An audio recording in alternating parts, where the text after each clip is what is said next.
What's up, everyone? Thanks for tuning in to day 2, lesson number 3, level number 3 of our discussion about practicing the blues. If you've been following along and practicing along with us, I hope that your solos are starting to sound a little bit like this.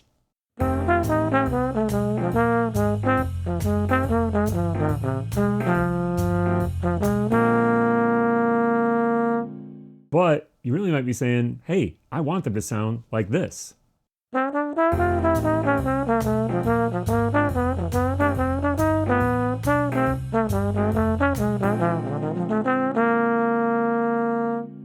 Now, it's important to keep in mind that one of those is not necessarily superior or better or more desirable than the other one. However, if you want to get some bebop lines into your playing, hopefully the strategies that we talk about today will help you get there on a blues. Now, as I just mentioned, both of these skills are incredibly important. The ability to just play the blues, but also the ability to play changes and play bebop on the blues and any other tune are really important to being complete improvisers. For me, one of the best examples of this ability to play both sides of the coin is the great Charlie Parker. Not only was he one of the key innovators of the bebop style, but he could play some blues. Let's check out just the first couple of phrases from his solo on his composition Now's the Time. This is an F blues, and you're going to hear this great mix of playing the changes, immediately pivoting to playing a little bit of blues, and right back again.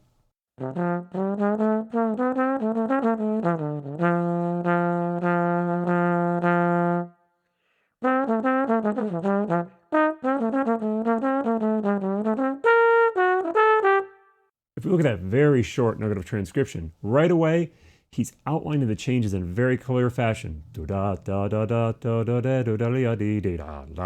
But it's super swinging. It's got a real blues sensibility. And the second half of it is just a nice little blues lick. Not directly from any of our sort of quote unquote blues scales, but very like major pentatonic-ish or kind of like Kansas City scale, major blues scale, whatever we want to call it. That is what makes this first line work.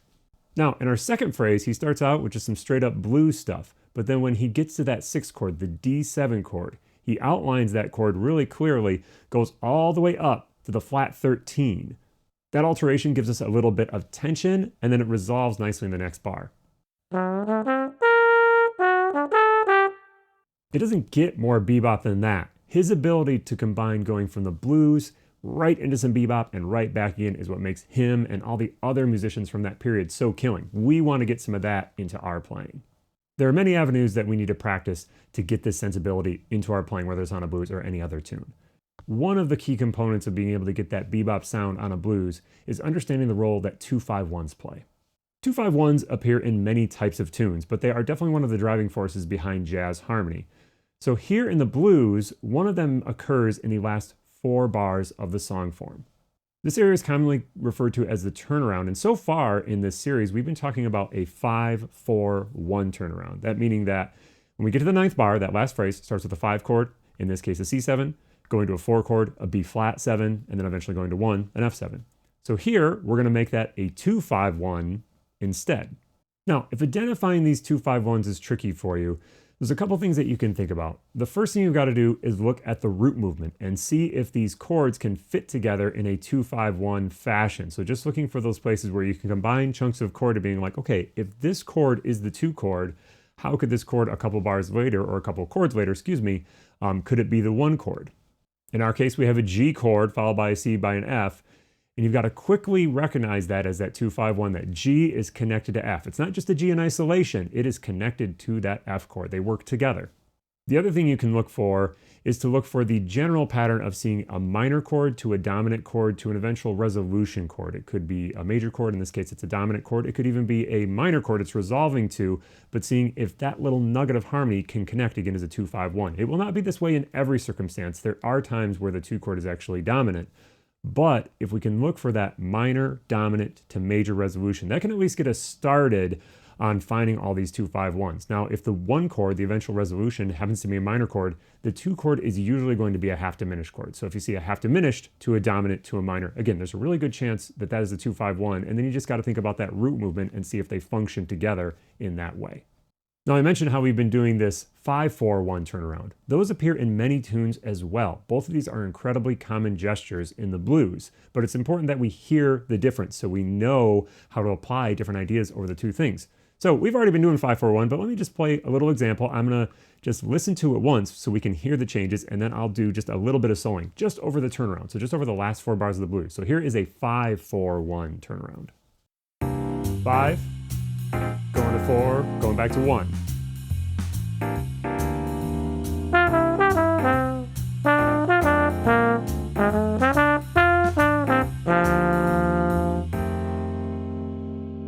Cool, now let's check out a 2-5-1 turnaround so we can hear the difference. 2, going to 5, going back to 1.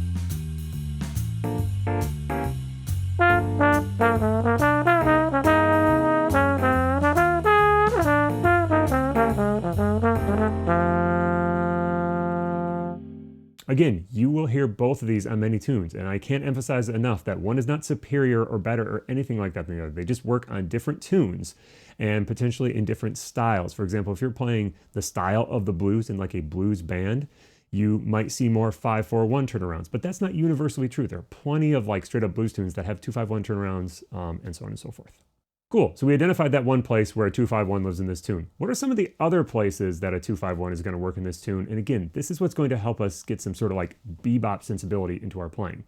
The reason 2-5-1s are so useful is that they move us forward in the harmony. They're always going somewhere. They want to resolve. So we want to think, where can we resolve to in this song form? One of the other places that's important in this song form is when we get to the 5th measure. It goes to the 4 chord. So in our case, it goes to B flat. So we could set that chord up with a 2-5-1 going to B flat. We would refer to this as a 2-5-4. We're doing what's called tonicizing the 4 chord. We're making it seem like it's the temporary tonic.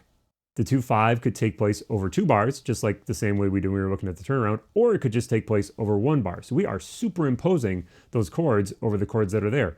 The rhythm section, they might play them, they might not. As long as you're playing strong melodies, it's really not going to matter that much. There might be a momentary dissonant note if you happen to be playing, for example, a B flat because you're thinking it's a C minor 7 chord and the rhythm section is playing an F7 chord. There's going to be a slight crunch, but as long as it's a strong melody, it resolves smoothly. It's all actually going to feel pretty good. And a skilled rhythm section is actually going to hear you playing a 2-5-1 in a certain place. They might follow you along with you.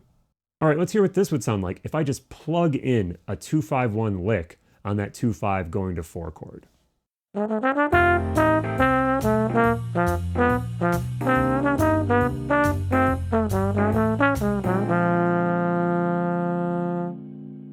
Cool. One of the other common places that people like to insert a 2-5 on this tune is going to the 2 chord.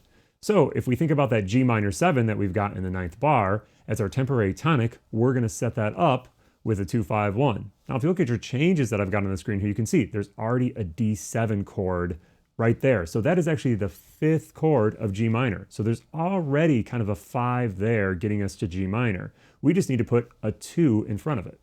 Now in this case, because that is a minor chord we're resolving to, G minor, we're probably gonna think that the 2 chord is half diminished, but you could totally think it's just minor. All these things would be fine. They would have slightly different sounds. And again, the rhythm section, there might be a slight crunch with them. If they're playing an E flat, you're playing an E natural, but as long as it was happening in a melodic way, it would all be fine. It would be a momentary dissonance, but if it resolved, it would actually probably sound pretty good. Okay, cool. That is a bunch of music theory about how we do this. How do we actually practice this stuff? I really love to see people practicing this in 2 different ways, out of context and then in context. The out of context practice here is something that, in all honesty, a lot of people don't like to work on, and that is learning licks. That is learning 2-5-1 vocabulary. This is a tried and true method used by many, many very skilled improvisers to get ideas in their playing. Now, we don't want to sound like lick players. We don't want to sound like we're cutting and pasting. It is merely an avenue to learn some of these ideas. This type of practice isn't super fun or super flashy, but it works. I don't know very many good improvisers who haven't done some amount of this in their practice. Some people more, some people less, but some amount of taking ideas, moving it through all 12 keys, and then trying to apply it on a tune. Let's talk about how I would actually practice this. So I would start with a lick. This is one that I came up with to use as an example for this lesson today.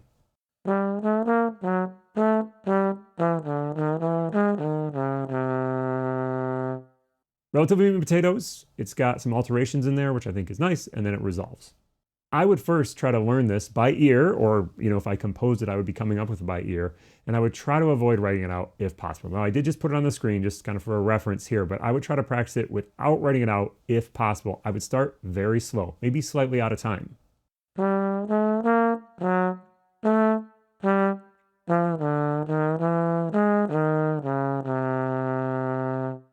I want to make sure I'm really hearing this idea. The next thing I would do is I would move through some different keys.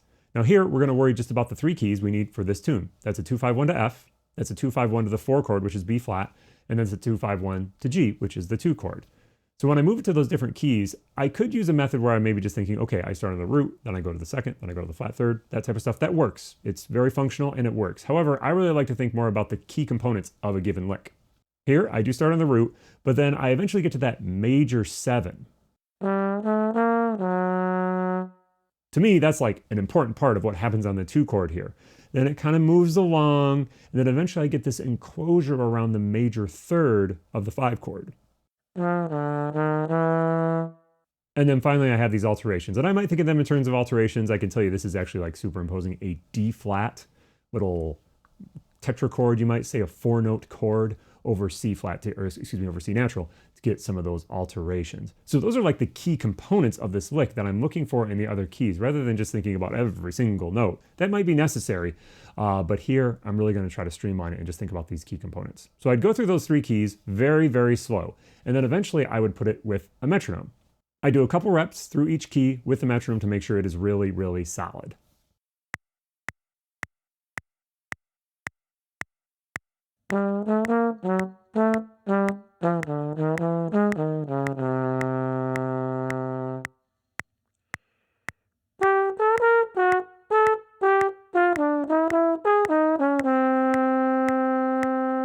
And the B flat.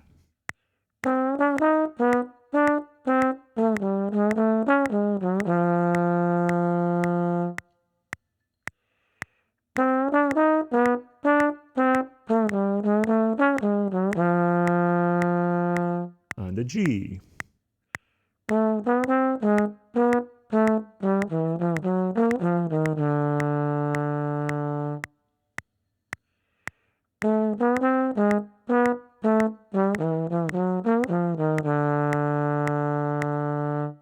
Once I'm feeling pretty good about it, I'm going to speed that tempo up to make sure I can actually execute it at a tempo I might need this lick.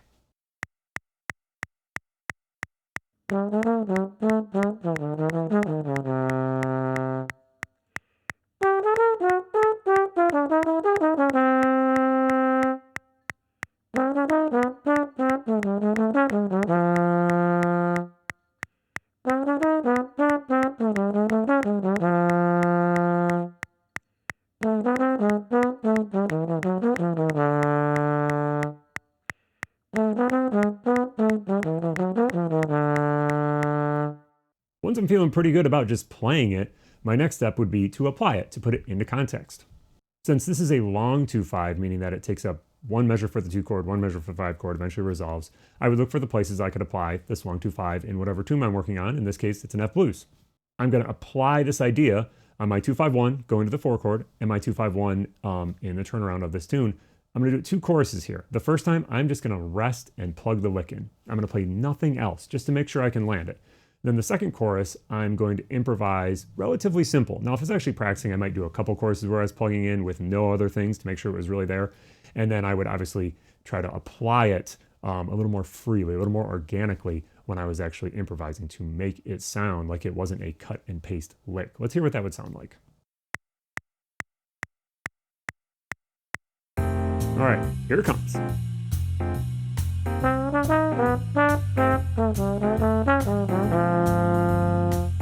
Now I'm just going to wait for that next 2-5.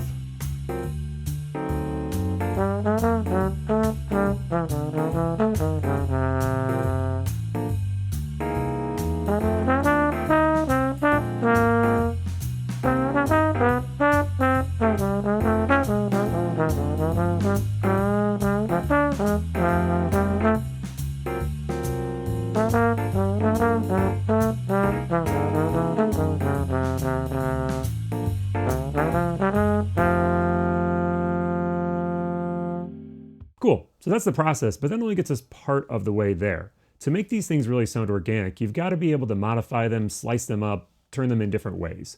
One simple thing you can do is turning long 2/5s into short 2/5s. So here, I would take those key components of the lick that we identified. In this case, I've got starting on the root and then this little enclosure around the major third and then that interesting little harmonic thing at the end with the alterations. I'm going to take that and turn it into a short 2/5 lick.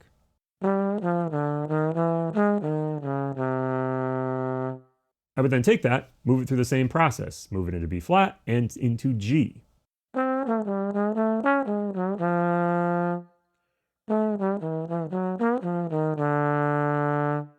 Then finally, I'm going to plug it in into some soloing and put it in all the places where there are short 2/5s. So again, that's a short 2/5 going to B flat, the short 2/5 going to G minor, and then when I get to that long 2/5 in the turnaround, I'm going to cram the entire short lick just in the measure that is 5. That's a really good trick you can use, is when you're playing a dominant chord, you could always just plug a 2/5-1 that's sort of related to that dominant chord. So like we're in the key of F, so instead of just having C7, 5, I'm going to make it a 2/5-1 to F in that one bar and just plug it in.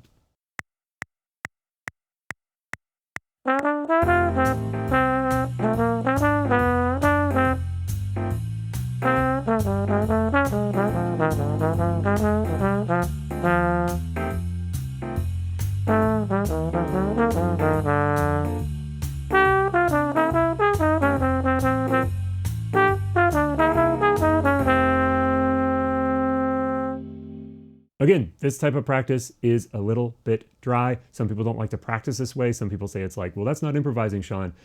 I can tell you, I don't think about this when I improvise. This is something I do in the practice room in order to get good command over these ideas, make sure I can hear these sounds in my head. And then when I go to play, I forget all this stuff. And I just improvise and rely on my ear to guide me. This is all about getting on the treadmill, not actually performing. Cool. Hopefully that gives you some strategies to get some bebop lines into your playing. This is just one thing you can do. Bebop is a big topic. There's lots of ways you can get around playing the changes. The blues is a great avenue to practice it. But try some of these 2/5s, work on plugging them in. I think that will get you the phrasing and the sound that you're looking for to get started on this stuff. All right, we'll see you in the woodshed.